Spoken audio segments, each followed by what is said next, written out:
All right. Well, thank you very much for coming tonight. And this is going to be very easy for me because it's not my book. I didn't write it. I don't have to say anything about it. It's Kimberly's book. Writing is K J Howe, which I'm going to come back to in just a sec. But basically, it's going to be, what we need to do is this. It's pretty obvious what's going to happen. You're going to buy the book. You're going to read it. You're going to love it. You are then going to tell all your friends about it. They're also going to buy the book, and they're going to read it and love it. And they're going to come back to you and say, how does that nice lady from Canada know all this horrible stuff? So for me especially, who I'm famous for doing almost no research, I make stuff up. But certain writers are very heavily into research, possibly because the book needs it, possibly because they enjoy it. So I think what we've got to start out talking about is prior to writing the book. There is a lot of detailed insider, expert stuff in The Freedom Broker. I mean, really seriously secret shit. And so we need to know, how did you find that out? Who did you talk to? How did it all come about? Okay. Sure. Well, I had an international upbringing, so I knew I wanted to write an international character. And I started thinking about what appealed to me. And kidnapping has always been fascinating because I sort of see it as purgatory. You're alive, but you're not allowed to live. Everything you need, including food, water, all the necessities of life, are in the hands of your captor. And so I really wanted to explore that because in some ways it's like there's hope to get out and get home, but you're stuck in a situation that you can't change and have no power. And our normal response as humans to incredible pressure is to fight or flee. And with kidnapping, that is the worst thing you can do. Instead, you have to just endure what you're going through and trying to find a routine and schedule. So just to give you the backdrop of that's why I was really interested in kidnapping. And so I was telling Jason actually earlier that I just decided, I'm kind of like impulsive that way, and I signed up for a kidnap and ransom conference. And I went to this conference not knowing a soul, and I wasn't sure of the type of reception I would receive. But I started talking to people, and I think they could tell that I was very genuine in my interest about kidnapping, and that I really wanted to get it right. And they really started opening up to me, and I learned, and I think it helped when we went to the bar afterwards. So I was able to, basically interview them in a very comfortable situation, and they love telling their war stories, and they really have incredible stories to tell. I mean, we could, talk for hours about the different things that I've heard, and I would, it's a passion for me. So I started, and I spoke to the response consultants, which is the industry term for kidnap negotiator. And then I spoke to former hostages, reintegration experts, people who specialize in helping hostages reintegrate into their normal life when they return, and special forces soldiers that deliver ransoms and execute the rescues. So that was basically, and I'm on a non-stop learning journey. I talk to different experts all the time, and I'm really hoping as the series progresses, if I'm lucky enough to keep writing it, that I'm going to explore different aspects of that research. So did you feel it was, did that start out as an interest that then led to a book, or did you have the book in mind at the beginning? Definitely had the book in mind. Yeah, I really wanted to, and I also wanted to do a female kidnap negotiator because I felt like there was sort of a vacuum in a sense of a Jason Bourne or a James Bond in a female version. And I really was excited about that opportunity. I grew up and I was one of three, and I had two brothers. And I just really was treated like one of the boys in a good way. I mean, that I was able to scuba dive a motorcycle and do all these things. So for me, I love adrenaline, and I wanted to have my character be very tactical and very active.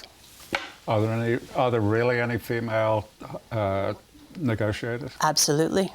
There's a woman called Sue Williams, and she's based out of London, and she's a former police officer who decided to get into kidnapping. And she is one of the most successful and well-respected individuals in that entire industry. The men look up to her and treat her very, very, with deepest respect.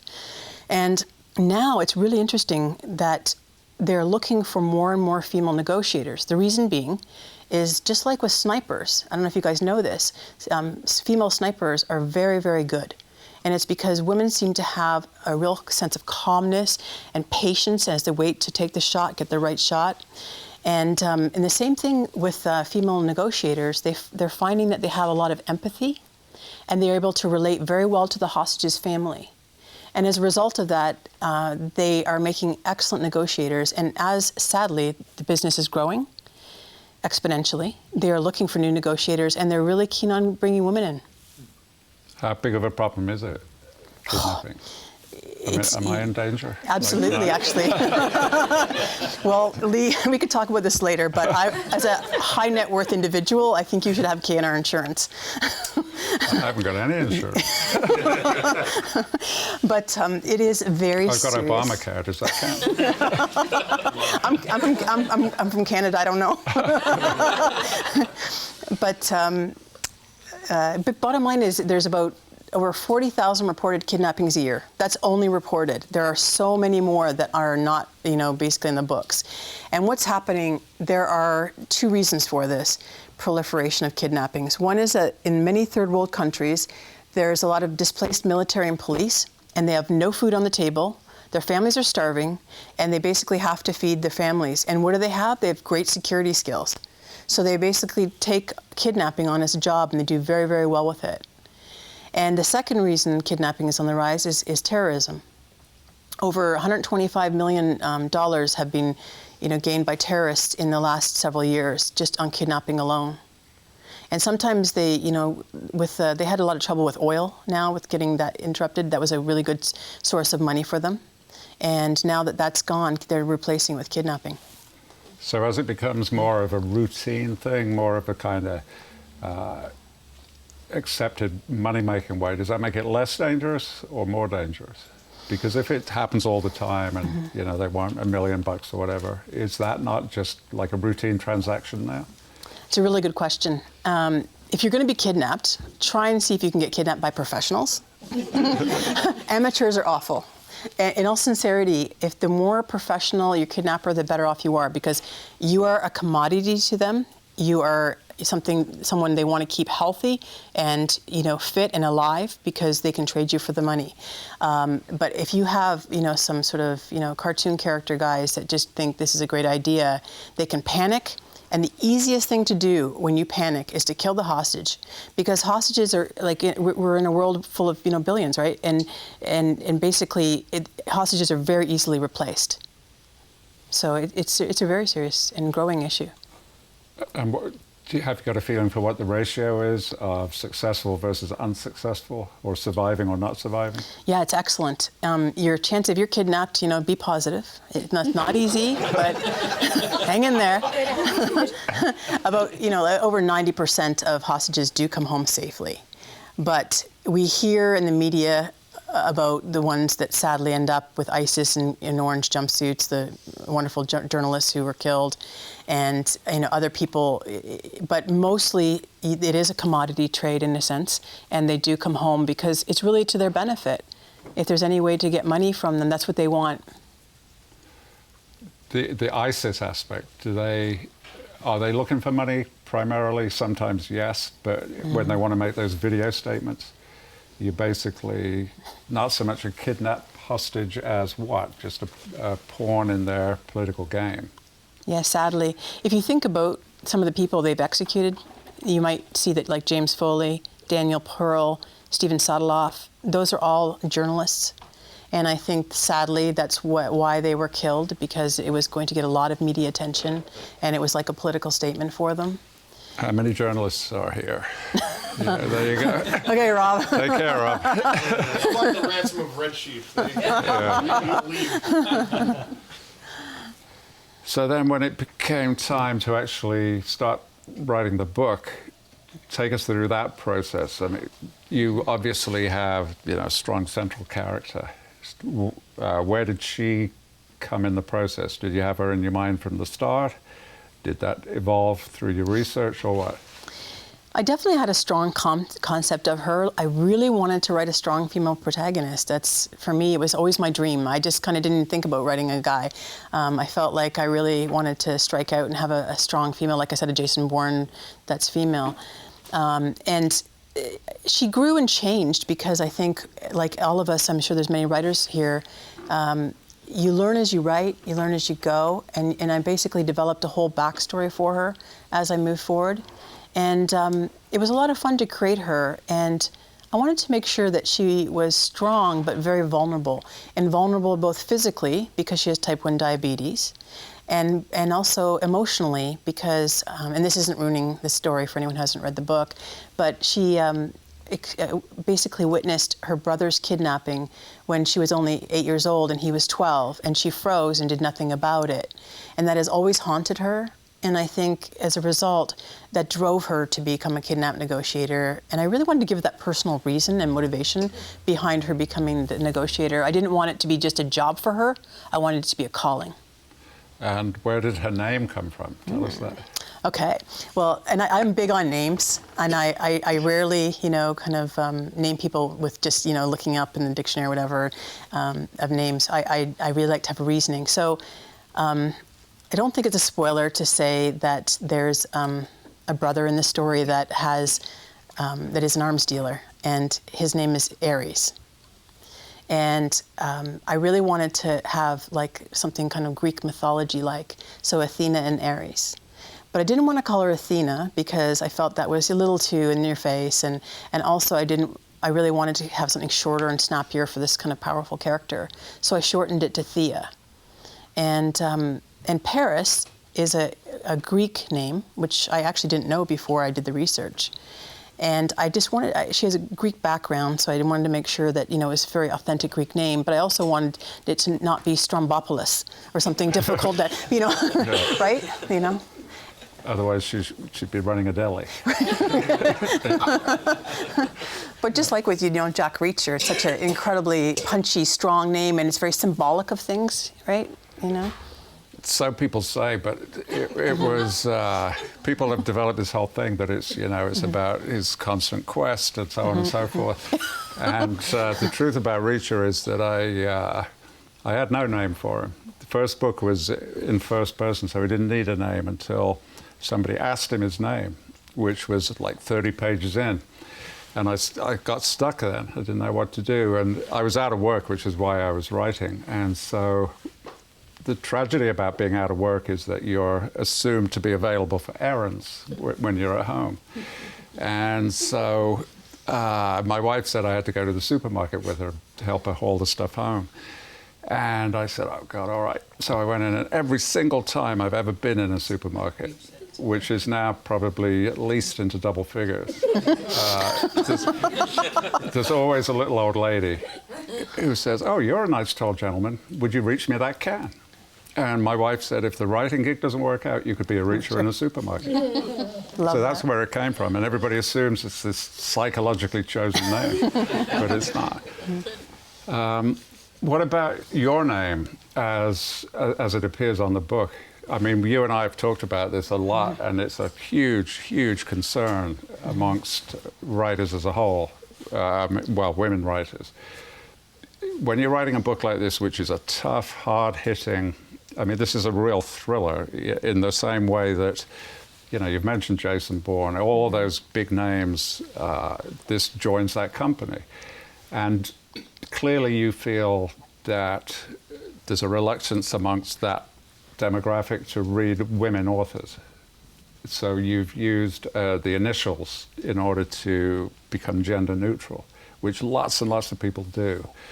Does that bother you? Are you sad about that, or what?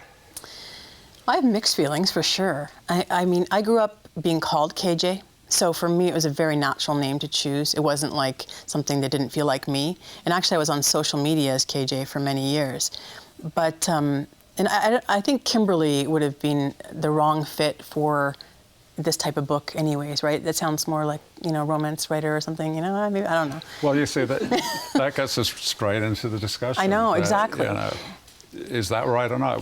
What do people feel? I mean, well, this is the wrong crowd because you're all, you're all yeah. sophisticated, literate people who wouldn't dream of choosing a book based on the gender of the author. But I mean, your friends and relatives, is it an issue? Is it a thing? Is it? Who says yes? I think it is a thing.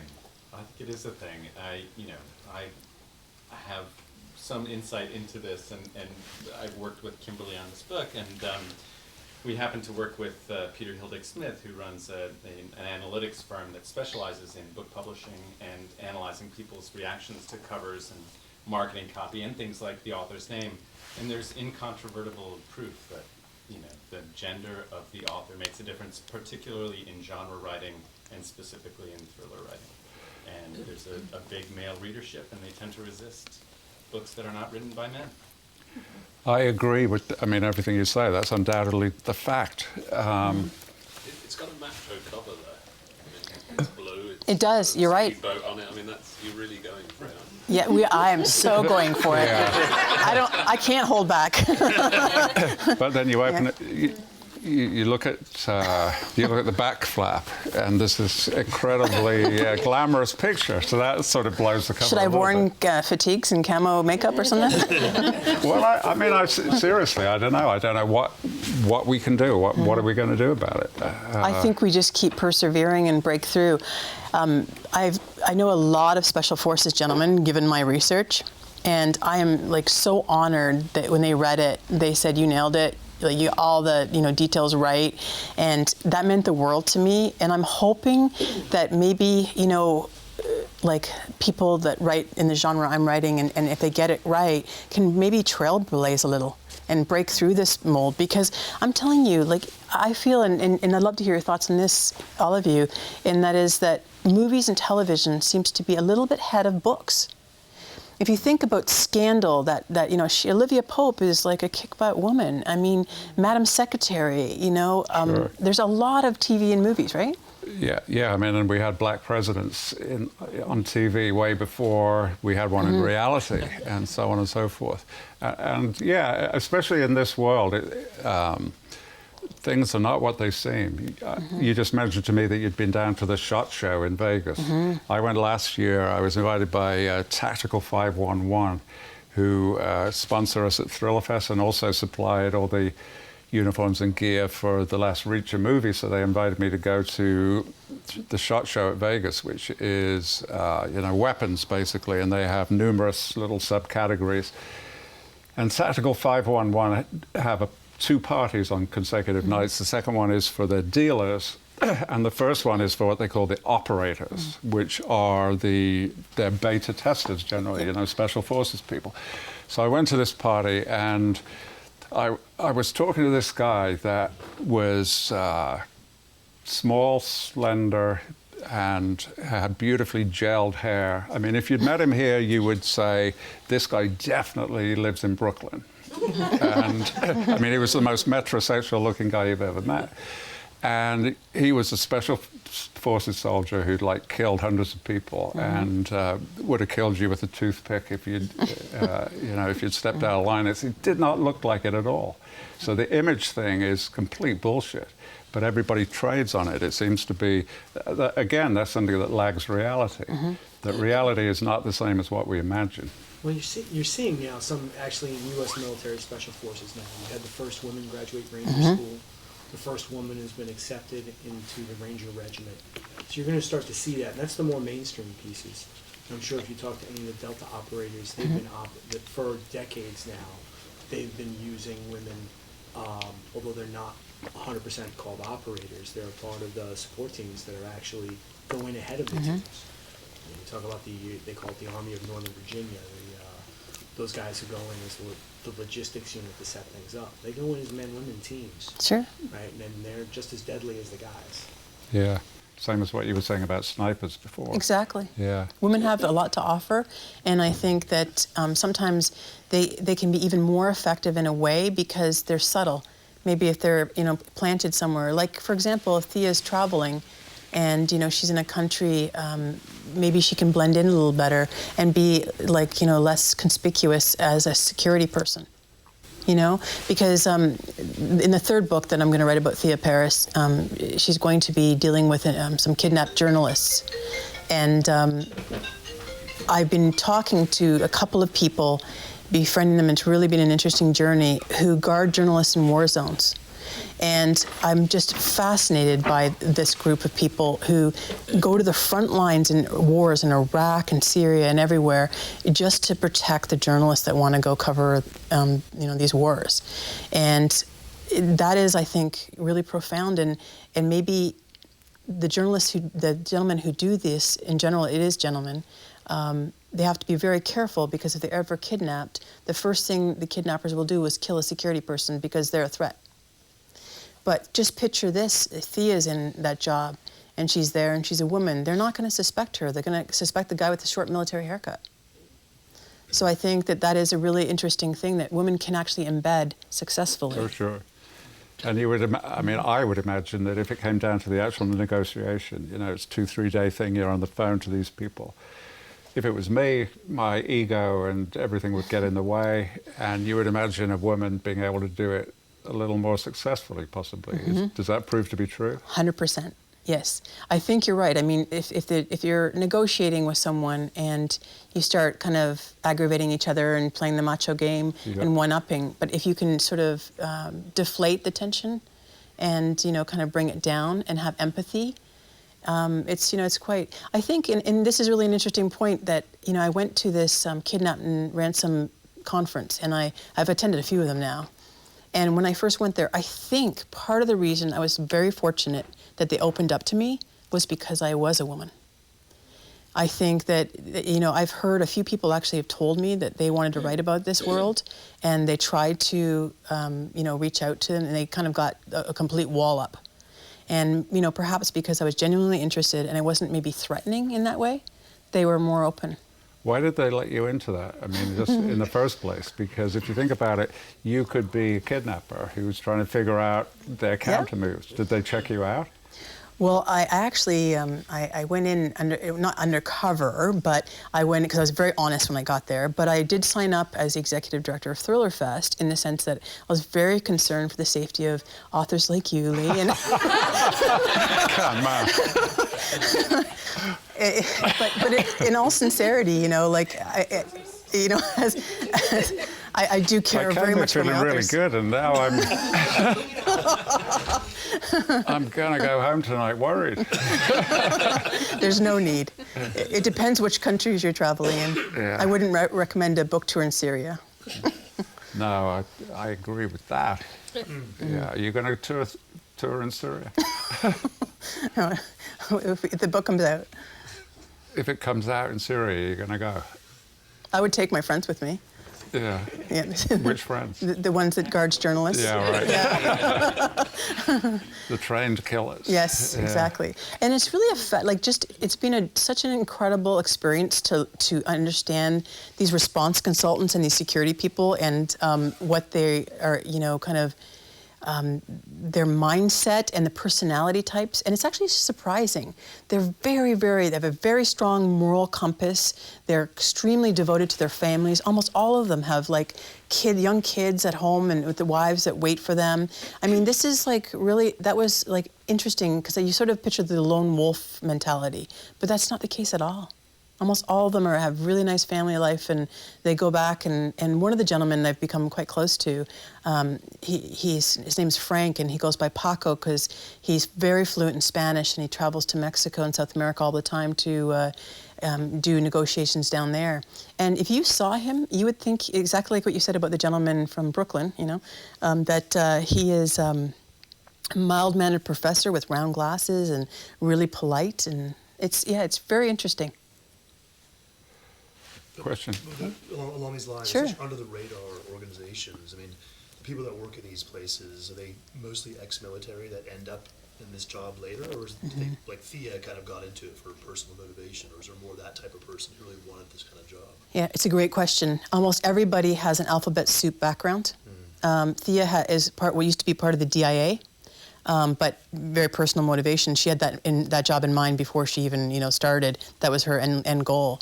But most people have kind of a British military background. I was telling Jason earlier that the industry is centered very much in London, England.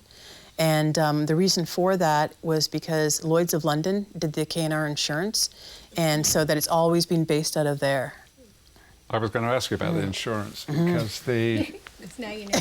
yeah, right. How do I guess? I should have been an insurance salesman tonight. I would have done well, right?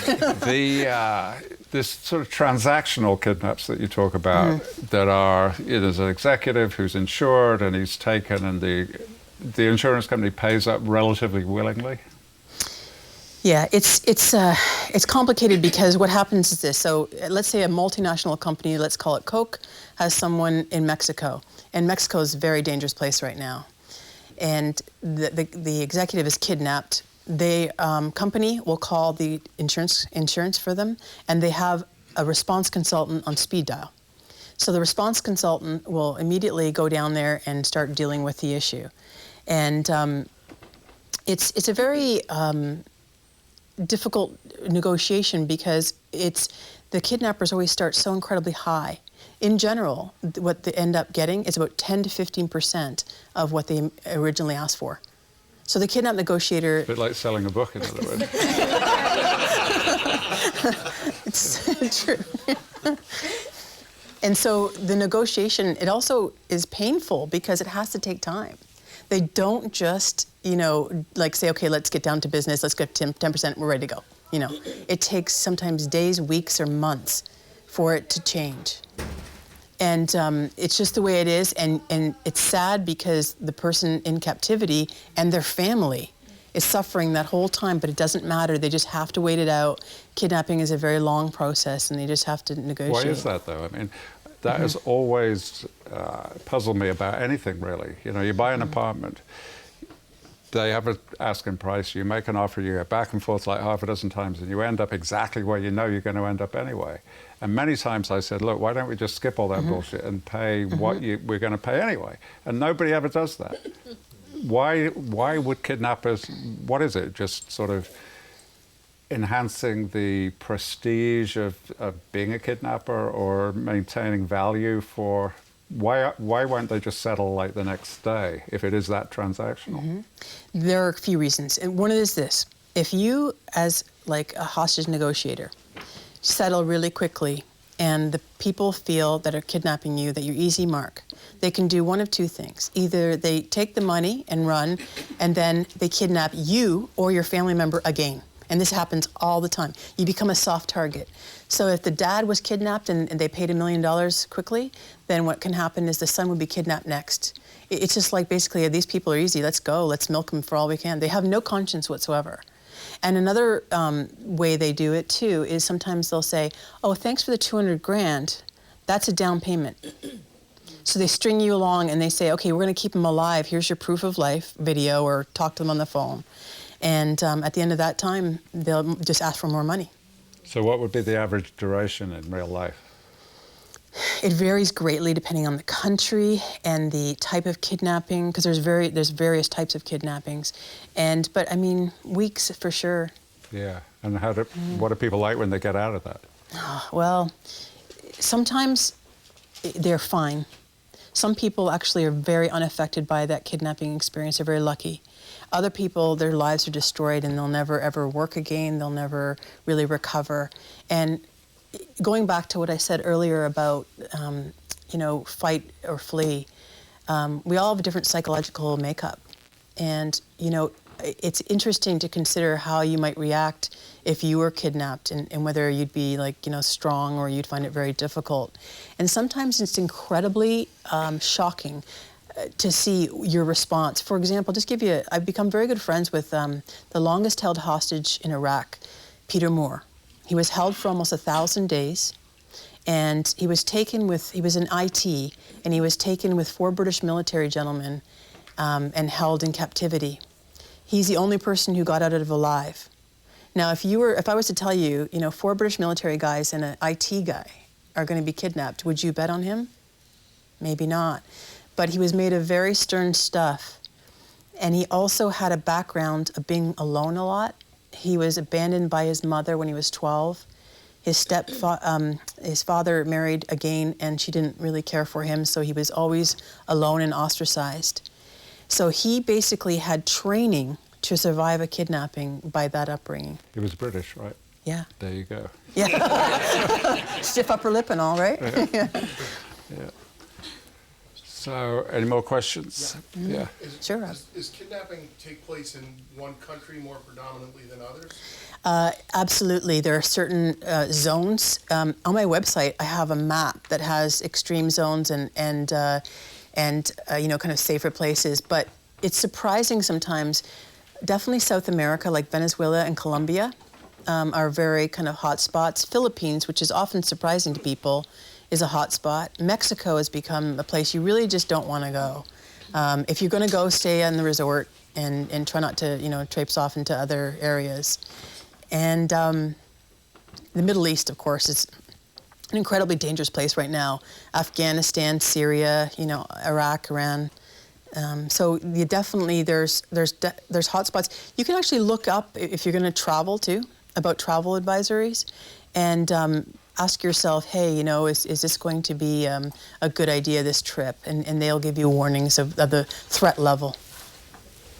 So we can all see that, yeah, Jenny. I was just going to say, obviously, the factual stuff, you're amazing at that. So now talk about actually turning it into a work of fiction, a novel. How did that go? How did it feel? What were the ups and downs? Well, I've been very lucky to study with some phenomenal teachers on craft, Lee being one of them. And, basically, I think you need to hone your writing so that you can deliver a good story with quality prose. And I've worked really hard on that for the last few years, to try and tighten my prose. And it's a continual journey, Just when you think the book is done, it's not. And I'm very lucky to have some amazing people at Quercus who have really kindly helped me, tighten it. And I guess, I don't know, I think instinctually as a storyteller, I've always wanted to write. And I've written, I wrote a book about a female sniper before, and it kind of had structural issues, and I'm glad it wasn't published because I felt like it was a learning experience. But it taught me a lot because it was a very linear book, and this one is definitely more layered, so. I read it and it's great, and everybody's going to read it now, right? I can tell. Is she good or what? Yeah, she's really good. So I have a question for you, Lee. Okay, all right. Okay, so if Jack Reacher was going to be kidnapped, what are the 3 things he would take with him other than his foldable toothbrush? Well, nothing. That's all he has is his toothbrush. But that would There's no Walmart there, though. That would be a pretty interesting scenario, people trying to kidnap Reacher. Well, Yeah. What I was going to say is I pity the fools who try. Yeah. But I'm just curious, how you think he would deal with captivity. I think he'd be fine. I mean, he's a very alienated, lonely person, and what you just said about, the British personality, Dan, I mean, because all British people would be great at being kidnapped, We're all lonely and alienated, and nobody likes us, and our parents ignored us and all that. So it would probably be better than home life, You'd pay the kidnappers to keep you? I can sort of, yeah. I mean, actually, that's what about this Stockholm syndrome type of thing, where because I can absolutely imagine a situation where depending on the kidnapper, of course, if there's a reasonable amount of goodwill or even a little bit of goodwill, you could end up somehow identifying with your captive state better possibly than the unknown freedom. Is that it? I mean, what do you know about the Stockholm Syndrome thing? I find that fascinating. That's one of the things I really wanted to learn about kidnapping for was the Stockholm Syndrome. I met a wonderful girl named Marini, and she's German. And she was kidnapped in Colombia, and she was held for a fair amount of time. And as a woman, okay, so as a man, when you're kidnapped, they immediately batter you. They want to establish dominance and control right away. And so when you're a woman, sadly, sometimes rape is involved. And it's very messy and very difficult. And then it also brings up conflicting feelings because with an opposite sex person, you know, someone's bringing you water and food every day, someone's, you know, becoming your captor and your carer, and sometimes feelings do develop. And it's a very smart thing, actually, to bond with your captors in some way, make them see you as human. And so Renee, she ended up kind of, you know, becoming closer to some of the people that had kidnapped her. And before she was returned, there was a picture of her holding an AK-47 with a big smile on her face, standing beside two other, you know, of the kidnappers. And when that came out in the German press, when she was released, she was absolutely castigated over it. It almost became that she was unwelcome in her own country because of this picture. And when you think about it, like, wouldn't any of us be really nice to the people holding you, hoping for an extra, like, serving of food or, you know, a warm blanket on a freezing cold night? So I think at the end of the day, when you think about it, it's inherent in kidnapping to relate to your kidnappers. And just like with anything, you become very grateful for every single thing you get. And what about the mood of, like, why me? And do people feel that? Mm-hmm. Oh, for sure. I think depression is the biggest enemy you have when you're taken. You know, you have to keep yourself positive.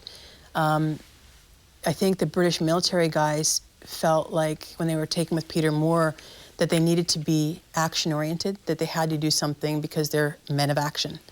And I think that was really, really sad because Peter was handcuffed to one guy for 6 months. That was one of the British guys. And they really didn't like each other. And the British military guy collapsed in tears day after day, very, very broken. And Peter was stoic, British, and strong. And so I think he found it very frustrating to be attached to this guy. And he, in some ways, related more to the guards than to the fellow prisoner. Sounds like we're married.